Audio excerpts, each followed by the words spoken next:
నమస్తే ఫ్రెండ్స్, నేను మీ జర్నలిస్ట్ వలి. ఆంధ్రప్రదేశ్ మాజీ ముఖ్యమంత్రి వైఎస్ జగన్మోహన్ రెడ్డి గారి సతీమణి వైఎస్ భారతి గారికి నోటీసులు ఇవ్వబోతున్నారు తుళ్లూరు పోలీసులు. ఇది ప్రస్తుతం జరుగుతున్న చర్చ.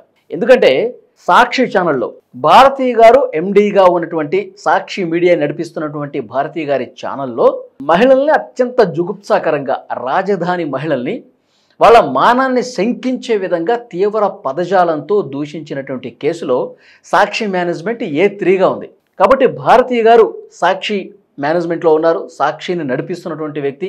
కాబట్టి భారతి గారికి నోటీసులు ఇవ్వాలనే ఆలోచనలో పోలీసులు ఉన్నట్టుగా సమాచారం వస్తుంది. ఎందుకంటే ఈ కేసులో A1గా ఉన్నటువంటి కృష్ణంరాజుని విజయనగరం జిల్లా తగరపు వలస ఆ ప్రాంతంలో ఆయన పట్టుకున్నారు, అరెస్ట్ చేసి తీసుకొచ్చారు. నేను వీడియో చేస్తున్న సమయానికి మ్యాజిస్ట్రేట్ ముందు హాజరుపరుస్తున్నారు. తర్వాత కొమ్మినేని శ్రీనివాసరావు గారు ఆయన A2గా ఉన్నారు ఈ కేసులో. ఎందుకంటే ఆ డిబేట్లో ఆయన యాంకర్గా వ్యవహరించి కృష్ణంరాజు అనే వ్యక్తిని ఆ విధంగా దుగుప్సాకరంగా మాట్లాడుతుంటే ఇంకా ఎంకరేజ్ చేసినటువంటి పరిస్థితి ఉంది. ఒక పక్క ప్లాన్ ప్రకారం పకడ్బందీగా ముందే అనుకుని దూషించాలన్నట్టుగా ఈ కార్యక్రమం జరిగిందని చెప్పి రిమాండ్ రిపోర్ట్లో పోలీసులు కూడా పేర్కొన్నారు. సో కొమ్మినేని శ్రీనివాసరావు గారిని ఎప్పుడో అరెస్ట్ చేశారు, ఆయన్ని 14 రోజులు రిమాండ్ కూడా పంపించారు. A2 అరెస్ట్ అయ్యారు. A3 సాక్షి మేనేజ్మెంట్ భారతీ రెడ్డి గారు, ఆమెకు కూడా తుళ్లూరు పోలీసులు నోటీసులు ఇవ్వబోతున్నట్టుగా తెలుస్తోంది.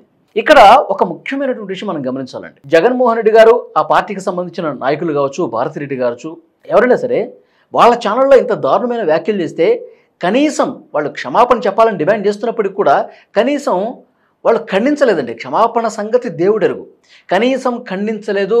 వాటి గురించి అసలు ఎక్కడ మాట్లాడని పరిస్థితుంది. ఇంకా కొమ్మినేని శ్రీనివాసరావు ఏం తప్పు చేశారు అంటే, డిబేట్లో పార్టిసిపేట్ చేసేవాళ్ళు రకరకాల అభిప్రాయాలు వ్యక్తం చేస్తూ ఉంటారు. దానికిను ఛానల్కి, దానికిను యాంకర్కి ఏం సంబంధం, ఇది కక్ష సాధింపు కాదని మాట్లాడుతున్నారు. ఒక ప్లానింగ్ ప్రకారం రాజధాని మీద విషం కక్కాలని, రాజధాని ప్రాంత మహిళల మీద ఇంత జుగుప్సాకరంగా అనుకుని మాట్లాడితే క్లియర్గా దానికి సంబంధించిన విషయాలన్నీ కూడా బయటకు వస్తుంటే మళ్ళీ వీళ్ళని వెనకేసుకు రావటం జగన్మోహన్ రెడ్డి గారు ఎంతవరకు కరెక్టు? మీరు క్షమాపణ చెప్పట్లేదు, సరే ఇదేదో జరిగిపోయింది, మేము తీవ్రంగా ఖండిస్తున్నాం, ఈ మాట అన్నారా? లేదే. భారతి గారు ఒక మహిళ అయి ఉండి రాజధాని ప్రాంతంలోనే ఉంటున్నారు భారతిరెడ్డి గారు. అయినప్పటికీ ఆ తోటి కుటుంబాల మహిళల్ని, అదే రాజధాని ప్రాంతం మహిళల్ని అంత దారుణంగా విమర్శిస్తే, తిడితే, ఒక మహిళగా ఆయన, మీరు మాజీ ముఖ్యమంత్రి భార్యగానో లేకపోతే ఒక పార్టీ అధ్యక్షుడి భార్యగానో కాదు, కనీసం మానవతా హృదయంతో ఒక మహిళగా, సాటి మహిళగా అయినా మహిళలను అట్లా అనటం కరెక్ట్ కాదని చెప్పి ఖండించాల్సింది కదా. భారతిరెడ్డి గారు కూడా ఎందుకు మౌనంగా ఉన్నారు అంటే ఆ వ్యాఖ్యలను సమర్థిస్తున్నారని పెద్ద ఎత్తున మహిళలందరూ కూడా రోడ్ల మీదకి వచ్చి నినాదాలు చేస్తున్నటువంటి పరిస్థితి. క్షమాపణ చెప్పాలి, భారతిరెడ్డి గారు మౌనం వీడాలని. కానీ ఎక్కడ ఇంకా దీని మీద స్పందించకపోగా, ఖండించకపోగా ఈ వ్యాఖ్యల్ని రెచ్చగొట్టే పరిస్థితి.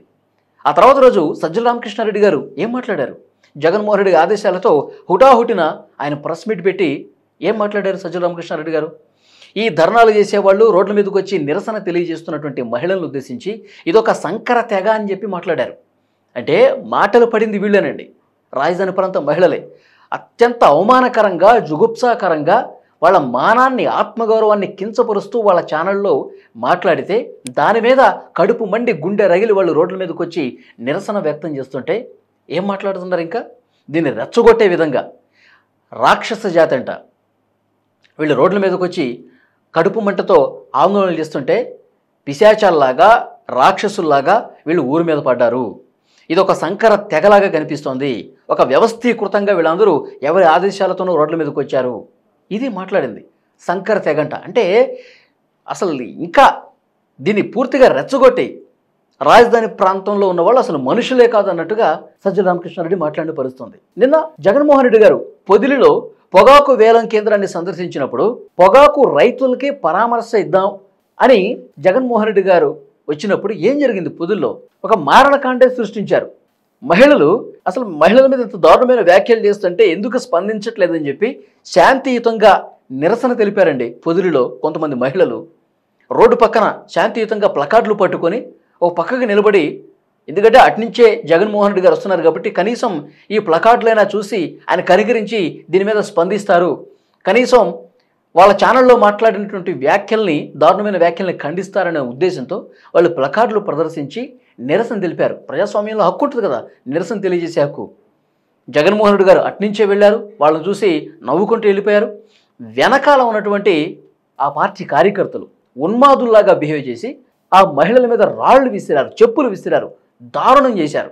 పాపం ఆ మహిళలు కొంతమంది గాయాలయ్యాయి, రక్తాలు గారుతున్నాయి. ఒక పోలీస్ కానిస్టేబుల్ కూడా తీవ్రమైన గాయమైంది. ఇంత దారుణమా? మీరు క్షమాపణ చెప్పట్లేదు, దీని మీద స్పందించట్లేదు, ఇంకా దాడులు చేస్తూ ఉన్నారు మహిళల మీద. ఇంకా ఒక మారణకాండను సృష్టించే ప్రయత్నమే. జగన్మోహన్ రెడ్డి గారు ఏ కార్యక్రమం చేసినా వేలాదిగా చుట్టుపక్కల నియోజకవర్గాల నుంచి పొలవమని చెప్పి కార్యకర్తలందరినీ పిలుస్తారండి. పిలిచేసి ఈ విధంగా దాడులు చేపించడమా, ఒక ఒక ఒక మారణకాండే సృష్టిస్తారు ఆ పార్టీకి సంబంధించిన కార్యకర్తలు. రాప్తాల్లో చూడలేదా, ఒక హెలికాప్టర్ విండ్షీల్డే ఎరగొట్టిన పరిస్థితి కదా. సీఎం సీఎం అని చెప్పి అరవటం అంటే ముందే ఒక ప్లాన్ ప్రకారం వాళ్ళకి గైడెన్స్ ఇస్తారేమో. కార్యక్రమంలో మీరు ఈ విధంగా చేయాలి, ఈ విధంగా చేయాలి. ఆ రాప్తాళ్ళు అయితే హెలికాప్టర్ను ధ్వంసం చేయాలి, ఈ పొదుల్లో అయితే ఇష్టం వచ్చినట్టుగా దాడులు చేయాలి. ఇదే పాపం ఆ పొగాకు కేంద్రంలో ఉన్నటువంటి రైతులు మాతో మాట్లాడతారు జగన్మోహన్ రెడ్డి గారు, మా సమస్యలు వింటారనుకుంటే లేదు, ఒక్క రైతుని కలిసిన పాపాను పోలా. అక్కడ అధికారులతో మాట్లాడారు, ఏంటి పరిస్థితి అని కనుక్కున్నారు, వెళ్ళిపోయారు. కేవలం రోడ్ షో కోసమే, తన బలాన్ని చూపించడం కోసమే తన కార్యకర్తలు వేలాదిగా వచ్చి సీఎం సీఎం అని నినాదాలు చేస్తే దాన్ని చూసి పొంగిపోవటానికి, వైసీపీ ఎక్కడ తగ్గలేదని చూపించుకోవటానికి ఇది వచ్చిన పరిస్థితి ఉంది. కానీ నిజంగా ప్రజల సాధక బాధకాలేంటి, ఆ రైతుల పరిస్థితి ఏంటి, ఈ మహిళలు ఎందుకు ఇక్కడ నిలబడి నిరసన తెలుపుతున్నారు, ఈ కోణంలో ఎప్పుడు ప్రజల కోణంలో ఆలోచించిన పరిస్థితి లేదనిపిస్తోంది.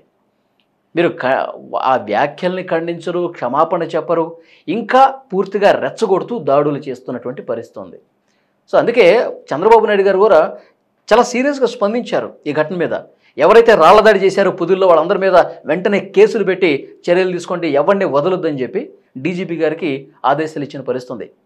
సో తప్పు చేస్తే, రౌడీల్లాగా బిహేవ్ చేస్తే, దుర్మార్గంగా ప్రవర్తిస్తే ఎవరిని ఉపేక్షించకండి, కేసులు పెట్టండి, బొక్కలు వేయండి అని చెప్పి చాలా సీరియస్గా చెప్పారు. సో డెఫినెట్గా దీని మీద జగన్మోహన్ రెడ్డి గారు ఇప్పటికైనా తన తీరు మార్చుకోవాల్సిన అవసరం ఉంది. వరుసగా మహిళల మీద దాడులు జరుగుతుంటే పోలీసులు కూడా చాలా సీరియస్గానే ఉన్నారు. సాక్షి ఛానల్లో మాట్లాడిన కేసుకు సంబంధించి ముందుకే పోతా ఉన్నారు, ఎక్కడ తగ్గట్లా. A1A2 అరెస్ట్ అయిపోయారు. A3గా ఉన్న సాక్షి మేనేజ్మెంట్ కింద భారతిరెడ్డి గారికి నోటీసులు ఇస్తారు, నోటీసులకు ఇచ్చి విచారణకు పిలుస్తారు. ఆ విచారణ సందర్భంగానైనా కనీసం క్షమాపణ చెప్తారా లేదా అనేది చూడాలి. ఇలా జరగకుండా ఉండాల్సిందని చెప్పి పశ్చాత్తాపడతారా లేదా చూడాలి. లేదు అంటే కనుక అరెస్ట్ చేయడానికి కూడా వెనకాడరు. భారతి గారి అరెస్ట్ కూడా జరిగే అవకాశం ఉంటుంది. సో చూద్దాం, డెఫినెట్గా దీని మీద ఇప్పటికైనా కనీసం మహిళగా మానవతా దృక్పథంతో అయినా ఆలోచించి రాజధాని మహిళలకు క్షమాపణ చెప్తారా లేదో చూద్దాం. ఫ్రెండ్స్, మీకేమనిపిస్తోంది కామెంట్ రూపంలో తప్పకుండా తెలియజేయండి. భారతిరెడ్డి గారికి నోటీసులు ఇచ్చి విచారణకు పిలిచి అరెస్ట్ చేసే పరిస్థితి ఉంటుందా లేదా? భారతి గారు అసలు ఎప్పటికైనా క్షమాపణ చెప్తారా లేదా? జగన్మోహన్ రెడ్డి గారి వైఖరిని ఏ విధంగా చూడాలి? ఇంకా దీని మీద స్పందించకుండా ఇంకా దాడులు చేసే పరిస్థితి ఉంది కాబట్టి ఆయన వైఖరిని కూడా మీరు ఎలా చూస్తారు? కామెంట్ రూపంలో తెలియజేయండి. Thank you very much.